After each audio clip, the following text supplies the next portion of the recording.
Hello champions, आप सभी का आपके अपने परिवार में एक बार फिर से स्वागत है। दोस्तों, एसएससी जीडी 2025 के लिए आज हम आपकी पॉलिटी के प्रीवियस ईयर क्वेश्चंस की सीरीज की शुरुआत करने जा रहे हैं। देखिए, इसमें वो क्वेश्चंस होंगे जो बार बार आपके एसएससी जीडी में पूछे जाते हैं या पूछे जा सकते हैं।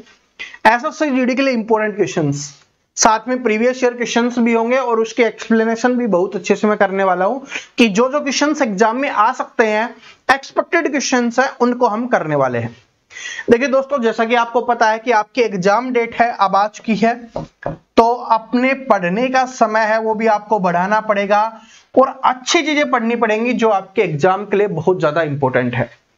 ठीक है, अब कुछ ही महीने हमारे पास हैं जिसमें हमें बहुत अच्छे से पढ़ना है और एसएससी जीडी में बहुत अच्छा स्कोर करना है। ठीक है, तो चलिए अब बिना देरी के शुरुआत करते हैं और पहले क्वेश्चंस के ऊपर चलते हैं। पहला क्वेश्चन क्या है, एसएससी जीडी में पूछा गया है। आप यहां से देख सकते हो कि आपके एसएससी जीडी में आया हुआ है या नहीं आया हुआ। ठीक है, देखो, संविधान कई तरीके से सरकार की शक्तियों को सीमित करता है। सरकार के शासन को सीमित करने का सबसे सामान्य तरीका कुछ को निर्देशित करना है जो सभी के पास नागरिक के रूप में होता है, जिनका उल्लंघन करने की अनुमति किसी भी सरकार को नहीं दी जा सकती। कहने का मतलब यह है कि कुछ शक्तियां संविधान ने हमें दी है जिसको सरकार भी नहीं हटा सकती। वो चीज क्या है? तो वो है भाई मौलिक अधिकार। जो हमारे मौलिक अधिकार हैं उनको सरकार नहीं हटा सकती, क्योंकि वो हमें किसके द्वारा दिए गए हैं? हमारे संविधान के द्वारा दिए गए हैं। बात समझ में आ रही है? वो किसके द्वारा दिए गए हैं? हमारे संविधान के द्वारा है, वो हमें दिए गए हैं। अब देखिए, मौलिक अधिकार है, ये कौन से भाग में आते हैं? ये संविधान के भाग नंबर 3 में आते हैं। भाग नंबर 3 में आते हैं। और अनुच्छेद भी आपसे पूछा जाता है कि कौन से अनुच्छेद में मौलिक अधिकारों को रखा गया है। तो ये 12 से 35 अनुच्छेद में मौलिक अधिकारों को हमारे को रखा गया है। ठीक है, भाग 3 में है, 12 से 35 तक ये हमारे मौलिक अधिकार हैं। और ये मौलिक अधिकार कहां से लिए गए हैं? ये अमेरिका के संविधान से लिए गए हैं। अमेरिका के संविधान से मौलिक अधिकारों को लिया गया है, संविधान से। ठीक है, कहां से ले गए? अमेरिका के संविधान से इन मौलिक अधिकारों को लिया गया है।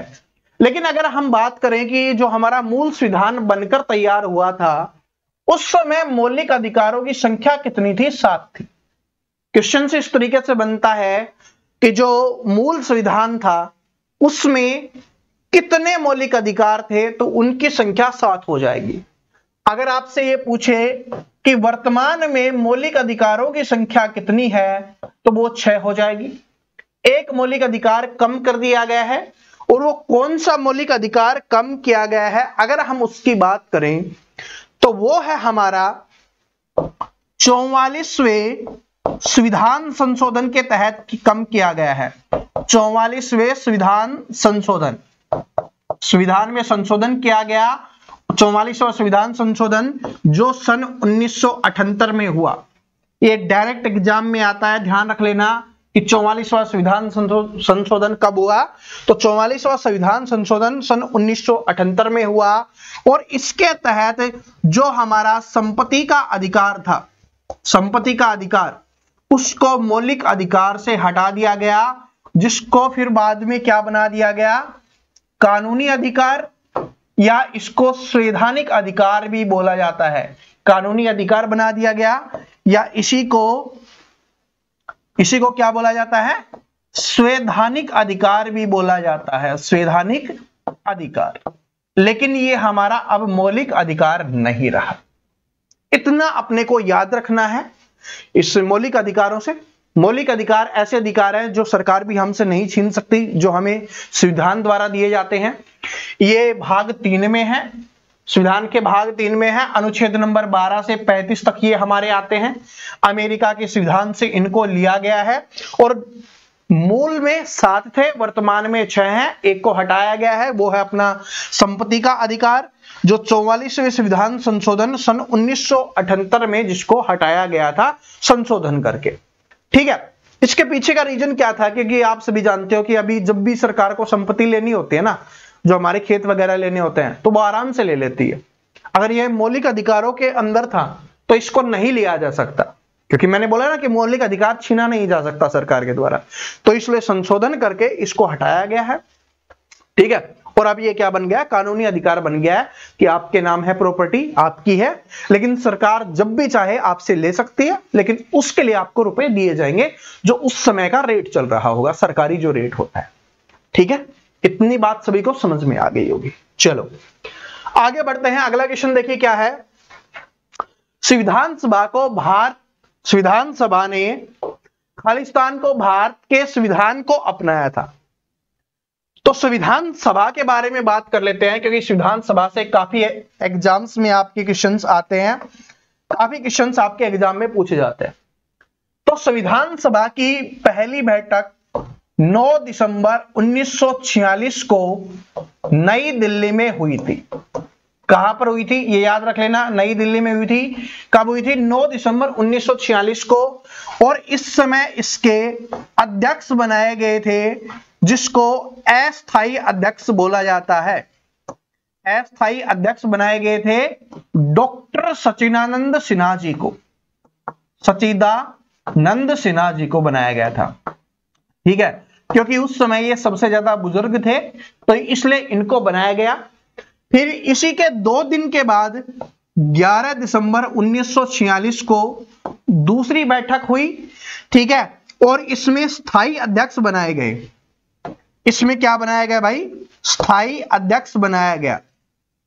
स्थायी अध्यक्ष बनाया गया, और ये किसे बनाया गया, ये बनाया गया डॉक्टर राजेंद्र प्रसाद जी को बनाया गया। डॉक्टर राजेंद्र प्रसाद जी को क्या बनाया गया, स्थायी अध्यक्ष बनाया गया। कब, 11 दिसंबर 1946 को। और ये कब तक रहे, ये रहे 24 जनवरी 1950 तक ये अध्यक्ष रहे। और 24 जनवरी 1950 को जो संविधान सभा की अंतिम बैठक, याद रख लेना, अंतिम बैठक कब हुई, वो हुई 24 जनवरी 1950 को अंतिम बैठक, जिसमें डॉक्टर राजेंद्र प्रसाद जी को क्या बना दिया गया था, राष्ट्रपति बना दिया गया था। राष्ट्रपति बना दिया गया था। ये अपना इतना याद रखना है संविधान सभा से, ये आपके एग्जाम्स में पूछा जाता है। ठीक है, पहली बैठक 9 दिसंबर 1946 को, जिसमें अस्थायी अध्यक्ष बने डॉक्टर सच्चिदानंद सिन्हा।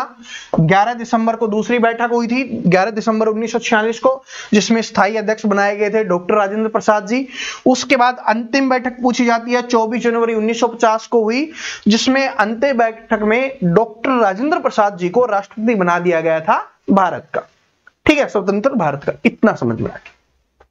संविधान हमारा बनकर कब तैयार हुआ, ठीक है, और उसको कब अपनाया गया, वो है अपना 26 नवंबर 1949। ठीक है, 26 नवंबर 1949 इसका आंसर हो जाएगा कि संविधान को कब अपनाया गया। ठीक है, लेकिन ये पूछा जाए संविधान लागू कब हुआ, तो 26 जनवरी 1950 को लागू हुआ था। इसी दिन 26 जनवरी को हम गणतंत्र दिवस के रूप में भी मनाते हैं। हमारा संविधान लागू हो गया था, जो हमारा हस्तलिखित संविधान है, ठीक है, लिखित संविधान है अपना, वो लागू हो गया था 26 जनवरी 1950 को। इतनी चीजें अपने यहां पर याद रखनी है। ठीक है जी, पढ़ते हैं। देखो, राज्यसभा स्पेशल में एक लेके आऊंगा, जो हमारे सारे सदन हैं, ठीक है, उनसे रिलेटेड एक स्पेशल क्लास करेंगे, जिसमें मैं आपको डिटेल से समझाऊंगा वो चीजें।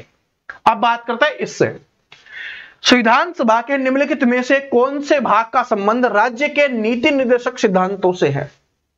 तो राज्य के नीति निर्देशक सिद्धांत हैं, ठीक है, वो भाग कौन से में है, भाग 4 में है। 3 हमने पढ़ा था जिसमें मौलिक अधिकार थे, भाग 4 में क्या हो जाएगा आपका, राज्य के नीति निर्देशक सिद्धांत किस में हो जाएंगे, भाग 4 में हो जाएंगे।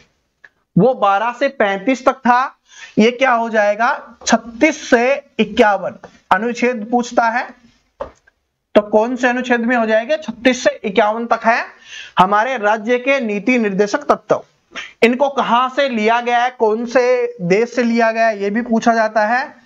तो ये लिया गया है आयरलैंड के संविधान से। ठीक है, आयरलैंड के संविधान से इनको लिया गया है। ये भाग 4 में है, ये हमारे लिए इंपॉर्टेंट है। ठीक है जी, तो इतना अपने को याद रख लेना है, राज्य के नीति निर्देशक सिद्धांत आयरलैंड से 36 से 51, ये एग्जाम्स में आता है और भाग 4 हो जाएगा। चलो ठीक है। अब ये वाला इंपॉर्टेंट क्वेश्चन आ गया कि राज्यसभा की अधिकतम सदस्य संख्या कितनी होती है। जो हमारी राज्यसभा है उसमें अधिकतम संख्या कितनी होती है, ये अपने को बताना है। तो भाई 250 अधिकतम संख्या हो जाएगी राज्यसभा में। राज्यसभा में अगर वर्तमान में पूछे कि वर्तमान में कितने सदस्य हैं, तो वर्तमान में 245 सदस्य हैं, जिसमें से 12 सदस्य हैं वो राष्ट्रपति द्वारा मनोनीत किए जाते हैं, खेल कला इनसे बनाए जाते हैं 12 सदस्य। तो टोटल कहां कितने बनते हैं जो निर्वाचित किए जाते हैं, वो 233 हो गए। 233 ये हो गए जो चुने जाते हैं, 12 है जिसको राष्ट्रपति मनोनीत करता है। टोटल कितने हो गए, 245 है वर्तमान में। और अधिकतम कितने हो सकते हैं, अधिकतम आपके कितने हो सकते हैं, 250 हो सकते हैं। इनका कार्यकाल पूछा जाता है, तो कार्यकाल है वो 6 वर्ष का होता है, ये भी अपने को ध्यान रखना है। और 1/3 सदस्य है हर 2 साल में रिटायर होते रहते हैं, ठीक है, ये भी अपने को ध्यान रखना है, ठीक है। इसके अलावा राज्यसभा एक ऐसा सदन है जिसको कभी भी भंग नहीं किया जा सकता। एग्जाम्स में क्वेश्चन आता है कि किसे भंग नहीं किया जा सकता, तो राज्यसभा को भंग नहीं किया जा सकता। इतने क्वेश्चंस यहां से बनते हैं, ये सारे के सारे मैंने आपको बता दिए हैं। और इसके लिए अधिकतम आयु कितनी होनी चाहिए, न्यूनतम आयु कितनी होनी चाहिए, 30 वर्ष न्यूनतम आयु होनी चाहिए, ये भी याद रख लेना। चलो आगे बढ़ते हैं। भारतीय संविधान के अंतर्गत संपत्ति का अधिकार है, तो संपत्ति का अधिकार मैंने आपको बताया था कि 44वें संविधान संशोधन सन 1978 के तहत इसको हटा दिया गया था मौलिक अधिकार से, फिर इसको कानूनी अधिकार या संवैधानिक अधिकार बना दिया गया था, ठीक है। तो अभी वर्तमान में क्या है, संवैधानिक अधिकार है, मौलिक अधिकार नहीं है। मूल संविधान में ये मौलिक अधिकार था, अभी वर्तमान में ये संवैधानिक या एग्जाम में कानूनी अधिकार कुछ भी आपको दिया जा सकता है, ये अपने को याद रख लेना है, ठीक है जी। चलो आगे बढ़ते हैं। अगला क्वेश्चन क्या है आपका कि जैसा कि भारतीय संविधान के अनुच्छेद 168 में निहित है कि किसी राज्य के विधानमंडल में 2 सदन होते हैं, एक को और दूसरे को विधान सभा के रूप में जाना जाता है। एक को किस रूप में जाना जाता है ये अपने को बताना है, दूसरे को विधानसभा के रूप में जाना जाता है, ठीक है। यहां पर खालिस्तान था कि एक को किस रूप में जाना जाता है, तो क्या हो जाएगा। तो भाई राज्य में जो 2 सदन होते हैं उनको एक तो विधानसभा बोला जाता है और दूसरे को विधान परिषद बोला जाता है।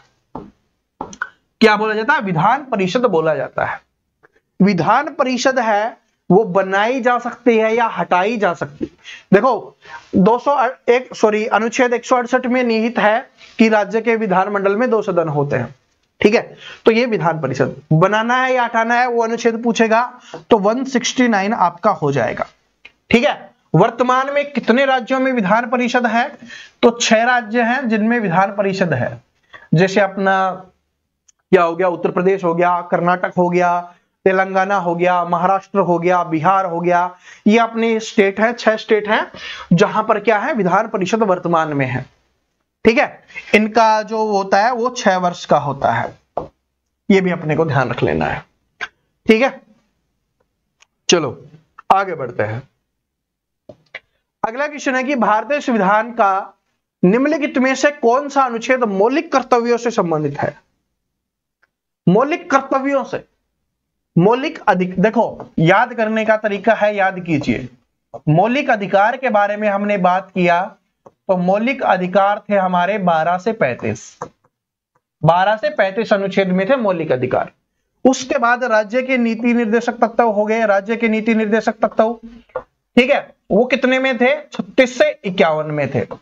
पर हमसे मौलिक कर्तव्य पूछा गया है, तो जो हमारे मौलिक कर्तव्य हो जाएंगे, मौलिक कर्तव्य हो जाएंगे, ये कहां पर हैं, ये हमारा 51A में या 51 इंग्लिश में, हिंदी में कै भी लिख सकता है, 51 कै में है, ऐसे है। तो इसलिए अनुच्छेद 51A इसका आंसर हो जाएगा। इतनी बात समझ में आ गई। ये कहां से लिए गए हैं? मौलिक कर्तव्य की बात हो रही है, तो मैंने याद करने का तरीका आपको समझाया था, याद भी आपको करवाया था कि जिस देश ने हमारी हमेशा साथ दिया है तो उसका साथ देना हमारा मौलिक कर्तव्य बनता है। जैसे अभी यूक्रेन और रूस का युद्ध हुआ तो हमने रूस का साथ दिया था, तो मौलिक कर्तव्य कहां से लिए गए हैं? रूस देश से लिए गए हैं। कौन से देश से लिए गए हैं? रूस देश से लिए गए हैं, क्योंकि वो हमें हमेशा हमारा साथ देते हैं, तो हमारा मौलिक कर्तव्य बनता है कि हम भी उनका साथ दें जब भी उनका खराब समय चल रहा हो। ठीक है, तो रूस कहा, यह आपका हो जाएगा मौलिक कर्तव्य। कहां से लिए गए? रूस से लिए गए, ये अपना ही। अगर पूछा जाए कि मौलिक कर्तव्यों की संख्या कितनी है, तो मौलिक कर्तव्यों की संख्या कितनी है, तो वर्तमान में अगर पूछेगा तो वर्तमान में संख्या हो जाएगी दोस्तों 11। ठीक है, वर्तमान में संख्या हो जाएगी 11। लेकिन अगर बात करें कि ये जो मूल संविधान में कितने थे, मूल संविधान में पूछा जाता है कि मूल संविधान में मौलिक कर्तव्य कितने थे, तो मूल संविधान में हो जाएंगे 0। 42वें, याद रखना, 42वें संविधान संशोधन, 42वें संविधान संशोधन सन 1976 में जोड़े गए थे। इनको मौलिक कर्तव्यों को जोड़ा गया था और उस समय इनकी संख्या कितनी थी? 10। 42वें संविधान संशोधन 1976 के तहत मौलिक कर्तव्यों को जोड़ा गया, उस समय इनकी संख्या कितनी थी? 10 थी। अभी वर्तमान में कितनी है? 11 है। और किसकी सिफारिश पर मौलिक कर्तव्यों को जोड़ा गया, तो वो हो जाएगा आपका सरदार सरवण सिंह समिति। सरदार सरवण सिंह समिति की सिफारिश पर जोड़ा गया था। और ये कब हुआ था? संविधान संशोधन 42वें संविधान संशोधन 1976 के तहत है, इनको जोड़ा गया था। ये अपने को याद रख लेना है, जिसमें कितने थे? ये अपने हो जाएंगे 10 थे। वर्तमान में इनकी संख्या 11 है, मूल संविधान में इनकी संख्या 0 थी। सरदार सिंह सरवण समिति की सिफारिश पर जोड़ा गया था। ये याद रख लेना, किसमें है? 51A में है अपने। ठीक है, चलो इतने क्वेश्चंस यहां से बनते हैं। अब बात करते हैं आगे। भारतीय संविधान का मूल हस्तलिखित संस्करण किसने लिखा था? देखो एक बात बताता हूं, ये क्वेश्चंस बहुत इंपॉर्टेंट है, क्योंकि ऐसे क्वेश्चंस है ना, वो बहुत कम स्टूडेंट को याद रहते हैं और बहुत कम बार एग्जाम्स में आते हैं और बहुत कम स्टूडेंट ने इनको पढ़ा होता है। ठीक है, इसलिए बहुत ज्यादा इंपॉर्टेंट हो जाते हैं। तो जो हमारा भारतीय संविधान का मूल हस्तलिखित संस्करण किसमें लिखा था, तो सबसे पहली चीज तो ये समझिए कि जो हमारा मूल संविधान था वो हस्तलिखित था, यानी कि हाथ से लिखा गया था। ठीक है, किसके द्वारा लिखा गया था? तो ये लिखा गया था प्रेम बिहारी नारायण रायजादा के द्वारा लिखा गया था। प्रेम बिहारी नारायण रायजादा के द्वारा है इसको लिखा गया था। ठीक है, और प्रेम बिहारी नारायण रायजादा के द्वारा इसको लिखा गया था। और इसका जो डिजाइन किसके द्वारा तैयार किया गया था, यह भी पूछा जा सकता है। तो ये डिजाइन है वो तैयार किया गया था नंदलाल बोस के द्वारा।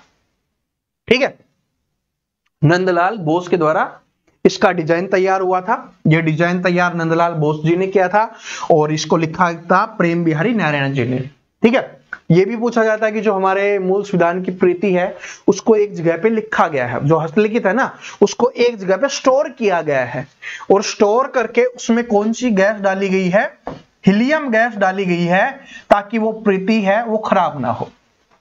प्रति का मतलब होता है जो अपनी किताब है ना जिसमें लिखा गया है उसको रखा गया है हीलियम गैस में, ताकि वो सुरक्षित रहे, उसमें कुछ खराबी ना हो। ठीक है जी, तो समझ में आ गया। डिजाइन तैयार किया नंदलाल बोस जी ने और लिखा किसने? प्रेम बिहारी नारायण जी ने। क्योंकि स्टूडेंट गलती क्या करते हैं, क्योंकि संविधान की बात आती है, लिखने की बात आती है, तो उनके दिमाग में आता है भीमराव अंबेडकर जी, लेकिन इस क्वेश्चन का गलत आंसर होता है। ठीक है, ये याद रख लेना। चलो आगे बढ़ते हैं। अगला क्वेश्चन है आपका कि भारतीय संविधान की निम्नलिखित में से किस अनुसूची में समवर्ती सूची है? ठीक है, तो ये कौन सी हो जाएगी? 7वीं अनुसूची में समवर्ती सूची है। एक होती है आपकी संघ सूची, एक होती है आपकी राज्य सूची, एक होती है आपकी समवर्ती सूची। ये 3 सूचियां होती हैं। इसमें संघ में कौन से हो जाएगा, जो केंद्र के संबंधित मामले हैं वो इसमें होंगे, जो राज्य से संबंधित राज्य संभालता है वो इसमें होंगे, और इसमें केंद्र और राज्य दोनों हैं, केंद्र और राज्य दोनों हैं वो इसमें हो जाएंगे आपके। ठीक है, तो क्या हो जाएगा, समवर्ती सूची कौन से में है, 7वीं अनुसूची में है। ठीक है, अनुसूचियों की बात की जाए तो कितनी है, 12 अनुसूचियां, ये भी आपसे पूछा जा सकता है। ठीक है, तो ये हमारी प्रीवियस ईयर क्वेश्चंस की पहली क्लास थी, इसलिए हम छोटी रख रहे हैं। आप सभी स्टूडेंट कमेंट करके जरूर बताना ये क्लास कैसी लगी, क्या ये क्वेश्चंस आपको याद हुए या नहीं हुए, इसका आपको फायदा लगा या नहीं लगा। तो आप कमेंट करके बोलोगे तो हम इसकी जो ये सीरीज है हमारी इसको कंटिन्यू रखेंगे। अभी पॉलिटी भी पढ़ाएंगे, हिस्ट्री, सभी के प्रीवियस ईयर क्वेश्चंस मैं आपको करवाने वाला हूं, लेकिन आप कमेंट करके जरूर बता देना, क्योंकि अगली जो क्लास होगी वो और ज्यादा बड़ी होगी। ठीक है, वो उसको हम फिर बहुत अच्छे से रखेंगे आगे, क्योंकि पहली क्लास थी तो आपको अच्छा लगना बहुत जरूरी है, आपको समझ में आना बहुत जरूरी है। मैं आपके लिए वो क्वेश्चंस करवा रहा हूं जो आपके लिए इंपॉर्टेंट है। देखो यहां पर सब कुछ याद हो जाता है, अगर आप रिवीजन करना चाहो आप आराम से कर सकते हो। सबसे पहले मौलिक अधिकार की बात करते हैं 12 से 35 तक, फिर उसके बाद राज्य की नीति निर्देशक तत्व 12 से 35 तक वो था, 36 से 51 तक। ठीक है, उसके बाद मौलिक कर्तव्य जो 51A में है। ठीक है, कब, सरदार सिंह सर्वण समिति 42वें संविधान संशोधन 1976 के तहत इसको जोड़ा गया था। ठीक, मूल संविधान में 0 थे, जब जोड़ा गया जब 10 थे, वर्तमान में इनकी संख्या 11 है। मौलिक अधिकार मूल में कितने थे, 7 थे, फिर अभी वर्तमान में 6 हैं, क्योंकि एक हटा दिया गया 44वें संविधान संशोधन सन 1978 के तहत, जिसमें जो संपत्ति का अधिकार था उसको हटाकर कानूनी अधिकार या संवैधानिक अधिकार बना दिया गया। संविधान सभा की पहली बैठक कब हुई, 9 दिसंबर 1946 को, जिसमें अस्थायी सदस्य बनाए गए डॉक्टर सचिदानंद सिन्हा जी। 11 दिसंबर को दूसरी बैठक हुई जिसमें स्थायी सदस्य बनाए गए डॉक्टर राजेंद्र प्रसाद जी, जिनको 24 जनवरी 1950 को राष्ट्रपति बना दिया गया था, और वही क्या थी, संविधान सभा की अंतिम बैठक। संविधान को कब बनकर तैयार हुआ, 26 नवंबर 1949 को। ठीक है, लागू कब किया गया, 26 जनवरी 1950 को। इस तरीके से अपने को याद रखना है सब कुछ। देखो मोस्टली मैंने आपको रिवीजन करवा दिया है। राज्यसभा ऐसी है जिसको भंग नहीं किया जा सकता, जिनका कार्यकाल 6 वर्ष का होता है। 1/3 जो सदस्य हैं उनको 2 साल में रिटायर कर दिया जाता है। सबसे पहले अगर मौलिक के अधिकारों की बात की जाए तो कहां से लिए गए हैं, अमेरिका से लिए गए हैं। फिर हम उनकी बात करें, राज्य के नीति निर्देशक तत्व कहां से लिए गए हैं, आयरलैंड से लिए गए हैं। मौलिक कर्तव्य कहां से लिए गए हैं, रूस से लिए गए हैं। तो देखो सब कुछ मैंने रिवीजन करवा दिया। तो इसका मतलब क्या है कि अगर क्लास को ध्यान से देखोगे तो सब कुछ याद हो जाएगा। ठीक है, तो कमेंट करके जरूर बता देना कि क्लास कैसी लगी। फिर मिलते हैं कल, तब तक के लिए थैंक यू सो मच। और जिसने अभी तक चैनल को सब्सक्राइब नहीं किया, चैनल को सब्सक्राइब करके बेल आइकन को जरूर प्रेस कर लेना, ताकि अगले क्लास आपको मिल सके। और स्टैटिक जीके की एक मैराथन क्लास लेके आऊंगा जिसमें सभी का रिवीजन हो जाएगा, मोस्ट इंपोर्टेंट स्टैटिक जीके के लिए। ठीक है, उसका वेट जरूर करना, जल्दी आने वाली है, लगभग 5 से 6 घंटे की कम से कम होने वाली है। स्पीड रिवीजन करेंगे क्योंकि उसमें इंपॉर्टेंट क्वेश्चंस मैं रखने वाला हूं, और सारे के सारे क्वेश्चंस आपको खुद याद करने हैं। ऐसा कुछ नहीं है कि स्टैटिक जीके में क्या है, जितना आप रिवीजन करोगे, जितना आप याद करोगे उतना ही याद रहेगा। Thank you.